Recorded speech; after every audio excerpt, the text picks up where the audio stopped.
ಪ್ರವೇಶಕ್ಕೆ ನಮ್ಮನ್ನು ನಾವು ಸಿದ್ಧಪಡಿಸಿಕೊಳ್ಳೋಣ. ಪ್ರತಿಯೊಬ್ಬರು ಕಣ್ಣುಗಳನ್ನು ಮುಚ್ಚಿ ಪ್ರಾರ್ಥಿಸಿಕೊಳ್ಳೋಣ.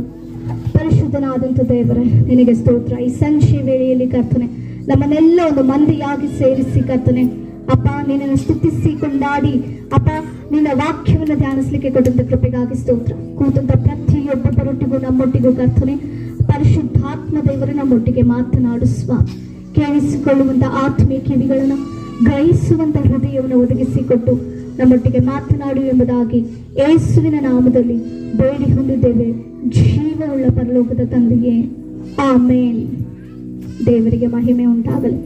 ಈ ಒಂದು ಸಂಭ್ರಮ ದಿನದಂದು ನಾವು ದೇವರನ್ನ ಆರಾಧಿಸುವಂಥದ್ದು ಮತ್ತೆ ಕುಣಿದು ನಲಿದು ದೇವರನ್ನ ಸ್ತುತಿಸುವಂಥದ್ದು ಎಷ್ಟು ಮುಖ್ಯವೋ ಅದಕ್ಕಿಂತಲೂ ದೇವರ ವರ್ತಮಾನ, ದೇವರ ಮಾತುಗಳನ್ನು ಕೇಳುವಂಥದ್ದು ಬಹಳ ಮುಖ್ಯ. ಯಾಕೆ ಅಂದರೆ ದೇವರ ಮಾತು ನಮ್ಮನ್ನು ಬದುಕಿಸುತ್ತೆ.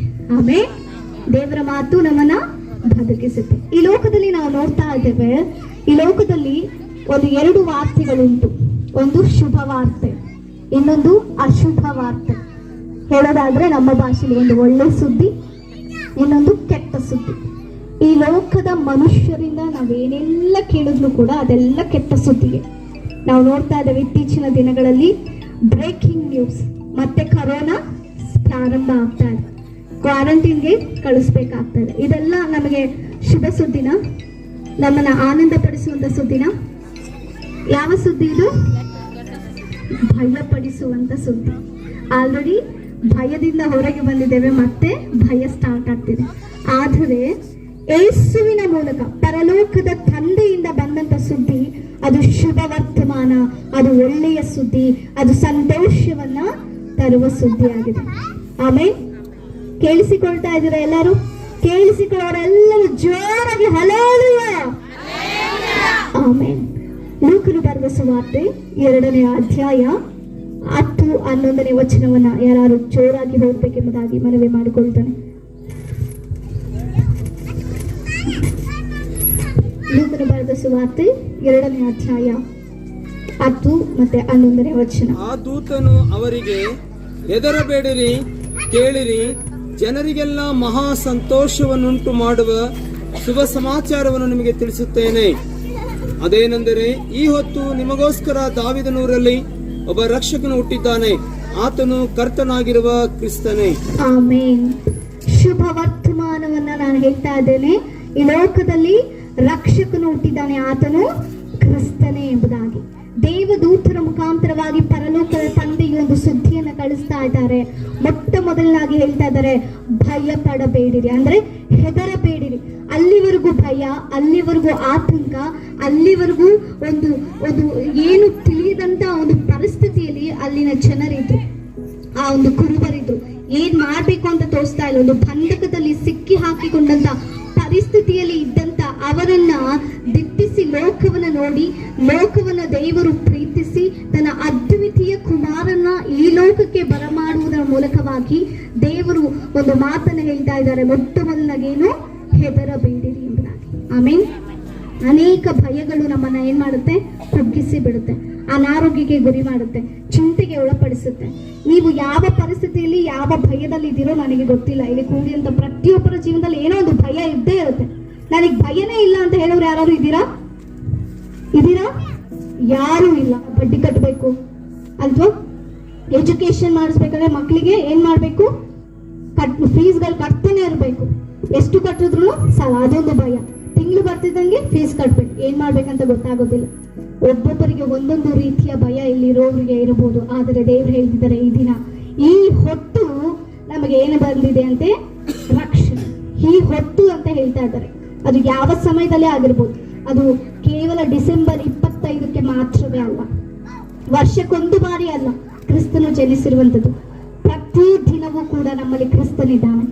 ಪೌಲನು ಒಂದು ಮಾತು ಹೇಳ್ತಾನೆ, ಬದುಕುವವನು ನಾನಲ್ಲ, ನನ್ನಲ್ಲಿ ಯಾರು ಬದುಕ್ತಾ ಇದ್ದಾರೆ? ಕ್ರಿಸ್ತನು ಬದುಕ್ತಾ ಇದ್ದಾರೆ. ಆಮೇಲೆ ಆದ್ರೂ ನಮ್ಮಲ್ಲಿ ಬದುಕುವಾಗ ನಮಗೆ ಪ್ರತಿದಿನ ಏನಾಗಿರ್ಬೇಕು? ಕ್ರಿಸ್ಮಸ್ ಆಗಿರ್ಬೇಕು. ಪ್ರತಿದಿನ ಒಂದು ಶುಭ ಸಂದೇಶ ಆಗ್ಬೇಕು. ಒಂದು ವರ್ಷಕ್ಕೆ ಮಾತ್ರವೇ ಅಲ್ಲ. ಅದಕ್ಕಾಗಿ ಇಲ್ಲಿ ಕೂತಿರುವಂತ ಪ್ರತಿಯೊಬ್ಬರಿಗೆ ಏನೋ ಒಂದು ಬಾಧೆ, ಏನೋ ಒಂದು ದುಃಖ, ಏನೋ ಒಂದು ನೋವುಗಳಿರ್ಬೋದು ಆ ಕುರುಬರ ರೀತಿಯಲ್ಲಿ. ಆದರೆ ಈ ದಿನ ಈ ಹೊತ್ತು ನಿಮಗೆ ದೇವರು ತಿಳಿಸ್ತಾ ಇದ್ದಾರೆ ಒಂದು ಶುಭ ವರ್ತಮಾನ. ಏನು ಗೊತ್ತಾ? ನಿಮ್ಮ ಕಷ್ಟಗಳು ನೀಗಿ ಹೋಗುತ್ತೆ.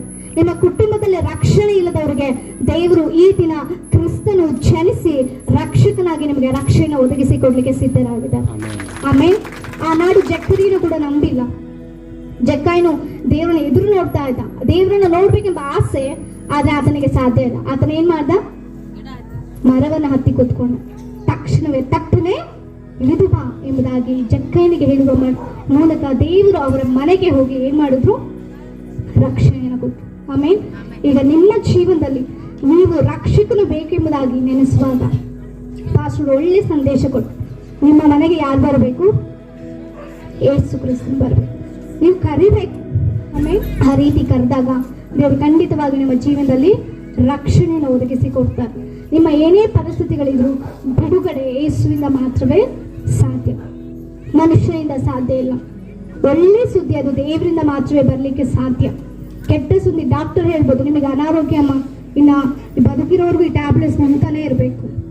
ಅದೇ ಯೇಸು ಸ್ವಾಮಿಯ ಬಳಿಗೆ ಬಂದ್ರೆ ಆರೋಗ್ಯದಾಯಕನಾದಂತ ದೇವರು, ಆಲ್ರೆಡಿ ಪರಲೋಕ ರಾಜ್ಯದಿಂದ ದೀನನಾಗಿ ಬಂದಂತ ದೇವರು ಆ ಕಲ್ವಾರಿ ಶಿಲುಬೆಯಲ್ಲಿ ತನ್ನ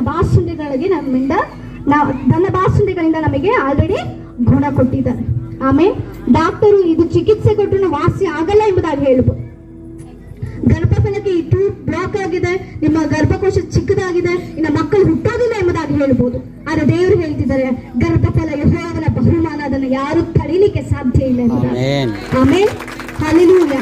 ನಿಮ್ಮ ಸಾಲ ತೀರೋದಿಲ್ಲ, ಇನ್ನು ಇಷ್ಟೇ ನಿಮ್ಮ ಜೀವನ ಎಂಬುದಾಗಿ ಹೇಳ್ಬೋದು. ಆದ್ರೆ ದೇವರ ವಾಕ್ಯ ಹೇಳ್ತಿದೆ, ಶುಭವಾರ್ತೆ ಏನು ಗೊತ್ತಾ? ನೀವು ಸಾಲ ತೆಗೆದುಕೊಳ್ಳುವವರಲ್ಲ, ಸಾಲ ಕೊಡುವವರಾಗಿರ್ತೀರಿ ಎಂಬುದಾಗಿ. ಆಮೇಲೆ ಹಲ್ಲೆಲೂಯಾ. ನೀವು ನಂಬೋದಾದ್ರೆ, ನೀವು ನಿಜವಾಗಿಯೂ ಕ್ರಿಸ್ತನನ್ನ ನಂಬೋದಾದ್ರೆ, ನೀವು ಕ್ರಿಸ್ತನ ಸ್ವಂತ ರಕ್ಷಕನನ್ನಾಗಿ ನಿಮ್ಮ ಬಾಯಿಂದ ಅರಿಕೆ ಮಾಡಿ ಹೃದಯದಿಂದ ನಂಬುವವರಾದ್ರೆ ದೇವರ ಮಗಳು ಮಗನಾಗಿ ನೀವು ಎಣಿಸಲ್ಪಡ್ತೀರ. ಹಲ್ಲೆಲೂಯಾ. ಒಂದು ತಂದೆ ತನ್ನ ಮಕ್ಕಳಿಗೆ ಏನಾದ್ರು ಕೊಡಬೇಕು ಅಂದ್ರೆ ದೂರ ಮಾಡ್ತಾರ? ಎಷ್ಟು ಕಷ್ಟ ಆದ್ರೂ ಕೊಡ್ತಾರಲ್ವಾ? ಈ ಲೋಕದ ತಂದೆಯೇ ನಮಗೆ ಅಷ್ಟು ಪ್ರಯಾಸ ಪಟ್ಟಿ ಕೊಡಬೇಕು ಅಂತ ನೆನೆಸುವಾಗ ಸಾಲನೋ ಗೀಲನೋ ಮಾಡಿ ನನ್ನ ಮಕ್ಕಳು ಕೇಳಿದ್ದಾರೆ, ಅವ್ರು ಸಂತೋಷ ಪಡಿಸ್ಬೇಕು, ನಾನು ಕೊಡಬೇಕು, ನಾನು ತಕ್ಕೊಡ್ಬೇಕು ಎಂಬುದಾಗಿ ಆಸೆ ಪಡುವಾಗ ಪರಲೋಕದ ತಂದೆ ಉನ್ನತವಾಗಿ ಶಾಶ್ವತ ಪ್ರೀತಿಯಿಂದ ಪ್ರೀತಿಸುವಂತ ದೇವರು ನಮಗೆ ಇನ್ನೆಷ್ಟು ಮಾಡಬಾರ್ದು. ಆಮೇಲೆ ತನ್ನ ಪ್ರಾಣವನ್ನೇ ಕೊಟ್ಟಿರುವಾಗ ನಾವು ಕೇಳುವಂಥದ್ದು ಕೊಡೋದಿಲ್ವಾ? ನೀವೆಷ್ಟೋ ವರ್ಷಗಳಿಂದ ರಕ್ಷಣೆಗಾಗಿಯೂ ಇನ್ನಿತರ ಕಾರ್ಯಗಳಿಗೆ ಕೇಳ್ತಾ ಇರ್ಬೋದು, ಪ್ರಾರ್ಥಿಸ್ತಾ ಇರ್ಬೋದು. ಆದ್ರೆ ದೇವರು ಈ ದಿನ ಹೇಳ್ತಾರೆ, ಈ ಹೊತ್ತು ನಿಮಗೆ ಒಂದು ಬಿಡುಗಡೆ, ಈ ಹೊತ್ತು ಒಂದು ಶುಭ ವರ್ತಮಾನ, ನಿಮ್ಮ ಎಲ್ಲ ಪರಿಸ್ಥಿತಿಗಳು ಬದಲಾಗಿ ಹೋಗ್ಲಿಕ್ಕಿದೆ. ಆಮೇಲೆ ನೀವು ನಂಬಿ, ಅಪ್ಪ ನಾನು ನಂಬ್ತಾ ಇದ್ದೇನೆ, ನನ್ನ ಪರಿಸ್ಥಿತಿಗಳನ್ನ ಬದಲಾಯಿಸಿದೆಯಾ ಎಂಬುದಾಗಿ ದೇವರ ವಾಕ್ಯ ಹೇಳುತ್ತೆ. ಯಾರು ಯೇಸುವಿನ ನಾಮದಲ್ಲಿ ಬೇಡಿಕೊಳ್ತಾರೋ ಸೊ ಅದು ನಾನು ಒದಗಿಸಿ ಕೊಡ್ತೇನೆ ಎಂಬುದಾಗಿ. ಯೇಸುವಿನ ನಾಮದಲ್ಲಿ ಬೇಡಿಕೊಂಡು ಸುಮ್ಮನೆ ಬಿಟ್ಟು ಬಿಡುವಂಥದ್ದಲ್ಲ. ಯಾರು ನನ್ನ ಹೆಸರಿನಲ್ಲಿ ಬೇಡಿಕೊಂಡು ನಂಬಿದ್ದೇವೆ, ಹೊಂದಿಕೊಂಡಿದ್ದೇವೆ ಎಂಬುದನ್ನು ನಂಬಿ ಪ್ರಾರ್ಥಿಸ್ತಾರೋ ಅವರಿಗೆ ನಾನು ಕೊಡ್ತೇನೆ ಎಂಬುದಾಗಿ. ಆಲ್ರೆಡಿ ನಾನು ಹೊಂದಿಕೊಂಡಿದ್ದೇನೆ ಎಂಬುದಾಗಿ, ಆಲ್ರೆಡಿ ನನಗೆ ಆರೋಗ್ಯ ಬಂದಿದೆ ಎಂಬುದಾಗಿ, ಆಲ್ರೆಡಿ ನನ್ನ ಕುಟುಂಬದಲ್ಲಿ ರಕ್ಷಣೆಯ ದೇವರು ಒದಗಿಸಿ ಕೊಟ್ಟಿದ್ದಾರೆ ಎಂಬುದಾಗಿ ನೀವು ಅರಿಕೆ ಮಾಡುವಾಗ ಯೇಸುವಿನ ನಾಮದಲ್ಲಿ ದೇವರು ಖಂಡಿತವಾಗಿಯೂ ಅದನ್ನು ಕೊಡಲಿಕ್ಕೆ ಸಾಧ್ಯ. ನಾವೇನು ಮಾಡಲಿಕ್ಕೆ ಸಾಧ್ಯ ಇಲ್ಲ, ಆದರೆ ನಂಬುವಾಗ ಎಲ್ಲವೂ ಸಾಧ್ಯ. ನಂಬುವವನಿಗೆ ಸಮಸ್ತವೂ ಸಾಧ್ಯ. ವಾಕ್ಯ ಹೇಳ್ತಾ ಇದೆ, ನೀ ನಂಬೋದಾದ್ರೆ ಸಮಸ್ತವೂ ಸಾಧ್ಯ ಎಂಬುದಾಗಿ. ನಂಬಿಕೆ ಬಹಳ ಮುಖ್ಯ. ಏನಾ ನಂಬಿಕೆ? ಕಣ್ಣಿಗೆ ಕಾಣದಿರುವಂಥದ್ದು ಕೂಡ ದೇವರು ಮಾಡ್ತಾರೆ, ಆಗದ ಕಾರ್ಯಗಳು ಕೂಡ ಆಗುವಂತೆ ಮಾಡುವಂಥದ್ದೇ ಒಂದು ನಂಬಿಕೆ. ಅದೇ ಒಂದು ಶುಭ ಸುದ್ದಿ. ನೀವು ಏನೇನೋ ಮನುಷ್ಯರಿಂದ ಕೆಟ್ಟ ಸುದ್ದಿ ಇದುವರೆಗೂ ಕೇಳಿದ್ದೀರಾ, ಆದರೆ ದೇವರು ಈ ದಿನ ನಿಮ್ಮೊಟ್ಟಿಗೆ ಮಾತನಾಡ್ತಿದ್ದಾರೆ, ಒಂದು ಒಳ್ಳೆ ಸುದ್ದಿ ಕೊಡ್ತಿದ್ದಾರೆ.